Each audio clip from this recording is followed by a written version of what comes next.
So I have a question for you. What happens when you take a Chinook, which is one of the most coveted phono preamplifiers ever made, and no, that's not hyperbole, give it a refresh with a brand new backbone under the hood with Manley power, ditch the inconvenience of having to pop the top every single time you need to change the gain, and while at it, spruce up the looks with a new sleek audiophile finish that looks as good as it sounds? Well, my dear friends, with a warm welcome back to New Record Day, let's chat about that. For the last month or so, I've gone back to my roots, and I have had an absolute blast spinning record after record. If you haven't had a chance to check out my last couple of reviews, where I talked about the Harmony Mark II and the Top Wing Red Sparrow, I will leave the links that you need in the description box down below. Either way, today's audiophile adventure will focus on the heartbeat of this analog system, one that I have been falling in love with all over again. I have reviewed a couple of different products from Manley Labs, and they have yet to disappoint. And of course, before we get started, if you consider yourself an audiophile or a music enthusiast, welcome home. Make sure you hit the subscribe button and the bell notification so you know when the next video drops. In today's video, we are going to be doing a review of the Manley Labs Oasis, and yes, this does serve as your official ethics statement. All of my thoughts and my opinions about this product are my own. Manley Labs has not paid me any money. This video is not sponsored by them.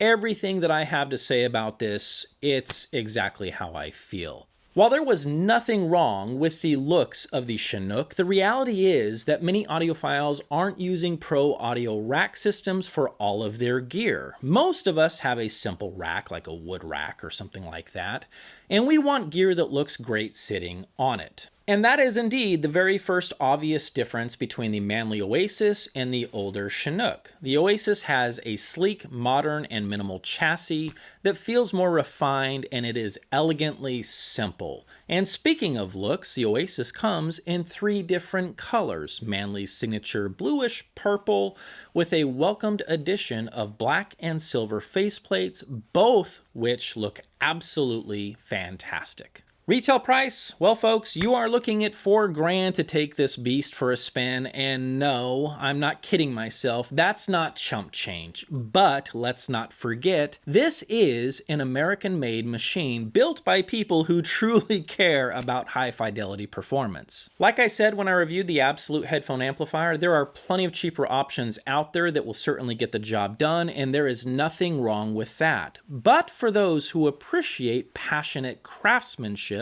products that sound incredible, and gear built to last for generations, the Manley Oasis certainly fits the bill. Call it red, white, and blue bias if you want, but when I find an American-made product that delivers the goods, and my goodness, this delivers the goods, I'm going to celebrate it. Price point, be damned. The front panel of the Oasis keeps it clean and simple. Just an on-off button and a blue LED to let you know when it is up and running. Up top, the vented panel helps keep things cool, and there's a good reason for that. More on that in a few minutes. Flipping this baby around, you're going to see one of the bigger improvements over the Chinook. As much as I liked the Chinook, making adjustments to gain was a little bit of a headache. You had to remove the top panel every single time you wanted to make those adjustments. Time to celebrate. With the Oasis, all of the controls, including the gain settings, are now on the back of the unit. Manley went with dip switches, making changes quick and effortless. So, what's under that vented hood that I was mentioning earlier? Well, the Oasis is a tube phono stage. It is powered by a pair of 6922 tubes in the gain stage and another pair in the output stage. If you want to roll tubes, you can, and you can swap them out for, 6DJ8, 7308s, or ECC88 types. It's all fun. Have at it. You're going to have a blast. It's great to roll tubes. I prefer 6922s, and I just happen to have some Telefunkens laying around, so that's what I did. As far as connections, no balanced here. Simple and solid, unbalanced inputs and outputs via Manley's Teflon and gold-plated RCA jacks. As for fine-tuning, the Oasis gives you plenty of flexibility. Input capacitance is user selectable with 3 settings: 50 picofarads, 100 picofarads, and 200 picofarads, allowing for a total of 7 possible values up to 350 picofarads. Input impedance, good question. 5 selectable resistor values: 50, 100, 200, 400, and 800 ohms, leading to 32 different loading combinations. More than enough to dial in your cartridge. And before I forget, for those who like to tweak, the Oasis gives you the option to dial in a custom cartridge load impedance. It is an internal setup, so you're going to need to solder in your own fixed resistor and use the internal jumper to switch between the default setting or your custom value. Just keep in mind, once you install your own resistor, every load value shown on the unit will shift since it's now working in parallel with your chosen resistor. So if you're going to do this, double check your math before locking everything in. And look, custom resistors are cool and all, but what about caps? I mean, who wouldn't want to mess around with fancy pants Doolins, Mundorfs, or maybe Sonic caps? Well, guess what, my audiophile amigos? You are also welcome to solder in your own capacitor as well. The custom load can include both resistive and capacitive parts. So yeah, how about them apples? Now, as far as juice is concerned, the gain settings on the Oasis is very versatile. It offers 45 decibels of gain, 50 decibels, 60 decibels, and even 65 decibels. So whether you're running a high output moving magnet or a low output moving coil, you're covered. As far as performance goes, RIAA deviation stays within plus or minus 0.5 dB. That's a half of a decibel, folks, and the noise floor sits at negative 84 dBu at 45 decibels of gain, negative 74 dBu at 60 decibels of gain, and negative 69 dBu at 65 decibels of gain. This thing is wicked quiet. Output impedance? I'm glad you asked. A low 104 ohms, keeping things tight and transparent. Now, just like the Manley Steelhead, the Oasis does use the 6922 tubes per channel for amplification, with low noise FETs assisting under each cathode. RIAA equalization is done passively and accurately. There are no shortcuts here. And in case you're wondering, there are no integrated circuits in the signal path. Manley does use a couple of different ICs behind the scenes, some in a servo circuit to fine-tune FET biasing, and a few for logic functions, but there is nothing in the way of the audio path. From there, the signal is directly coupled to another 6922 tube, acting as the output driver in a white follower configuration. Manley loves this design because it delivers ultra-low output impedance, as we noted, and enough muscle to drive long cables and tough loads, whether you're running tube or solid-state gear. As for our listening impressions, I'm going to be using some needle drops to help communicate what I've heard while listening to the Oasis. Please keep in mind that these will be very short, but the truth is, I might still run into some copyright issues, so here is the plan. I'm going to do my best to keep these clips in this video, but just in case, I will also upload a reference video with longer versions of the needle drops for you to hear. And of course, please consider purchasing all of these records. I will leave links for every single one of them down below in the description box. All right, folks, let's start with first impressions and break down some of the misconceptions about tube gear. First, there are many folks out there who might think or feel that all tube amplifiers, whether it's a preamp, power amp, or in this case, a phono amplifier, sounds nice in the mid-range, but not much else. And look, maybe that's based on an experience with a not-so-great design or an amplifier older than dirt. They just assume that tube amps are all about the mid-range and nothing else. Now look, these conversations are worth having, and there might be some merit to certain concerns, but this was not my experience with the Oasis, nor has it been my experience with any of the Manley Labs gear that I've reviewed. Make no mistake, the Oasis is a tube amplifier, and to my ears it sounds like a tube amplifier, but as you will be able to hear yourself in these needle drops, it does not lack in any part of the frequency bandwidth at all. So let's check it out, listening to our very first needle drop of Mike Valentine's Big Band Spectacular. Take note of the top end with this Red Sparrow cartridge from Topwing. Pay close attention to the air and shimmer of the percussion as well as the horn section.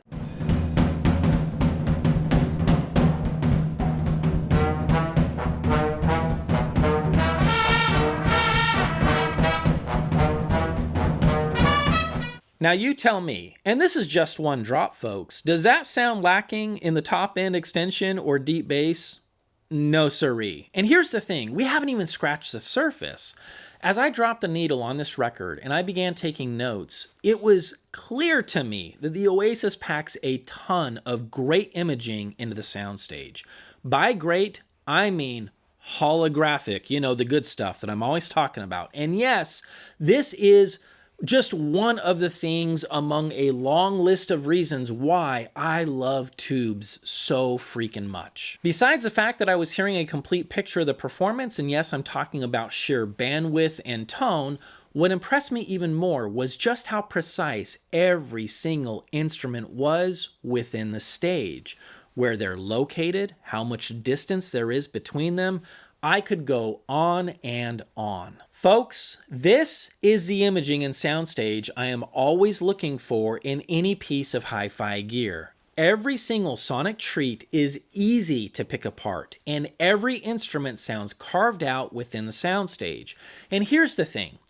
A lot of solid-state phono amps, well, they can do this as well. I'm not saying one is necessarily better than the other, but having been down this road as many times as I have, I will tell you, great tube gear always adds that third dimension to the sound field.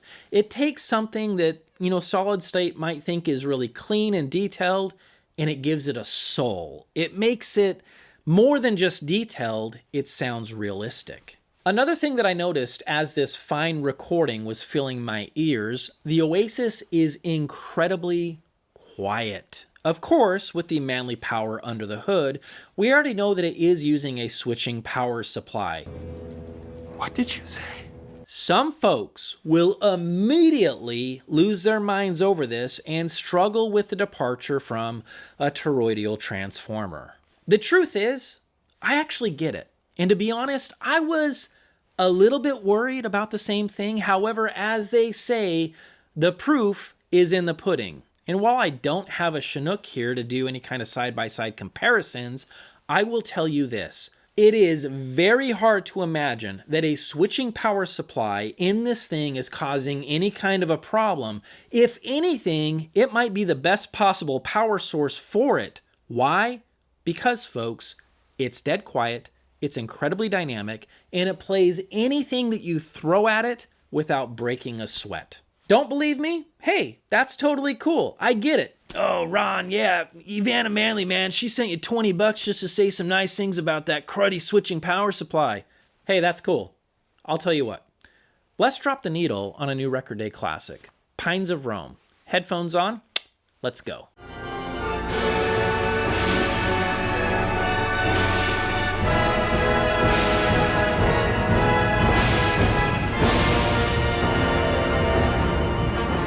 You heard it for yourself, and look, as good as that drop sounds, and yes, this was recorded in the 60s, which always breaks my brain, believe me when I say this, that performance in the sound shed in here, with my little prototype speakers that I've been chatting about, paired with some open baffle subs singing, dude, goosebumps. Hairs standing on end, and all of that other audiophile stuff that happens when our bodies are trying to tell us, holy heck, this is good.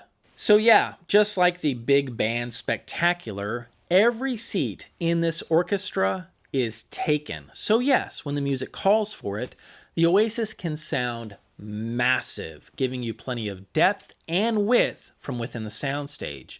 And from what I can hear, it performs just as dynamically as the best solid-state offerings out there while also blessing us with that holographic performance. And look, on that part of the record that we just heard, which I think is movement 4, it's not just about localization, three-dimensional imaging, and holographic mumbo-jumbo. It's also about rib-cracking dynamics. The timpani at the end of that track in the sound shed, it lit up like a freaking Christmas tree with explosive energy, each strike rolling through the room like a shockwave. It's not just heard, it is felt, deep in your chest, rattling the walls and shaking the air. Yeah, this is the kind of dynamics that makes you sit up straight, eyes wide, heart pounding. And if your system can't deliver that sheer physicality, folks, you're missing out on half the magic, and I would invite you out to the sound shed to check it out for yourself. Now, big band and symphonies are great, but what about the stripped down and chill stuff? Whether it's a simple jazz trio or perhaps nothing but a vocal and acoustic guitar. So again, just how quiet the Oasis is and also how good of a job it does with extracting harmonic details from the grooves of the record, the Oasis is the perfect phono stage for these kinds of performances and even late night listening sessions after a long day of hard work. Actually, let me just show you. Toss those cans back on the old noggin and let's check out the Dan DeCalis trio. The track is called Giving Thanks from the album Moving Mountains.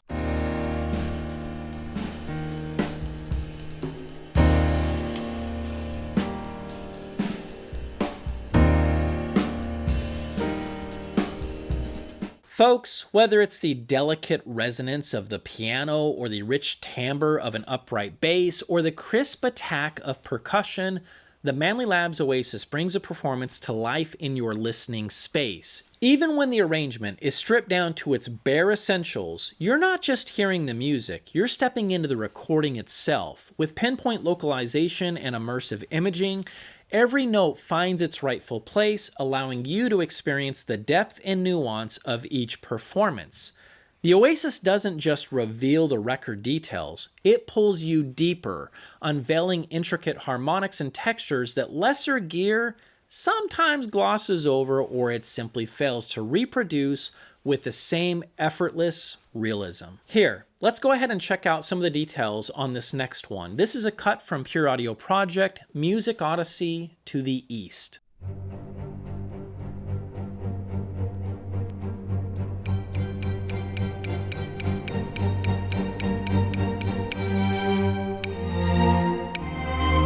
So once again, listening to the details of that tambourine, how crisp and splashy it sounds paired with the vivid and open top end, really highlights how even in simple recordings, the micro details shine through with the Oasis. And when they do, it is endlessly satisfying to hear time and time again. The same goes for vocals, whether it's Norah Jones, Madeleine Peyroux, or any artists that you invite. They will sound as if they are right in front of you. Even more impressive, there's no deviation in tone. Every octave from any singer on this planet is rendered exactly as it should be. With every single drop of the needle, I was blown away by just how holographic and natural vocals sounded through the Oasis. And no, it didn't really matter which cartridge that I had on the Harmony Mark II. The Oasis simply took what the cartridge delivered and transformed it into pure music.